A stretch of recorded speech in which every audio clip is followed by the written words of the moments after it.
সানভির অবস্থা দেখো, আমার জুতো পরে হাঁটছে, আর এই দিকে আমাদের ব্যাগের অবস্থা দেখো।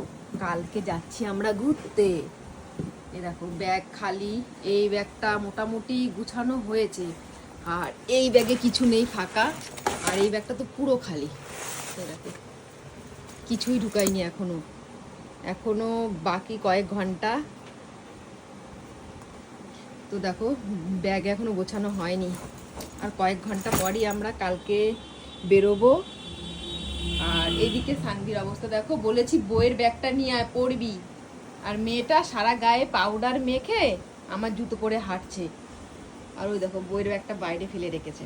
মাম্মা কতদিন পড়াশুনো করতে পারবি না, বইয়ের ব্যাগটা নিয়ে আয়, চল আমরা পড়বো, তারপর ব্যাগ গুছাবো। যাও নিয়ে আসো, যাও যাও যাও যাও বইয়ের ব্যাগ নিয়ে আসো।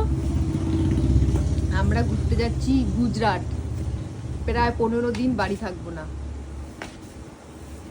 আর সানভি, ঠাম্মি, দাদান সবাই থাকবে, আমরা থাকবো না। নিয়ে আসো বইয়ের ব্যাগ নিয়ে আসো।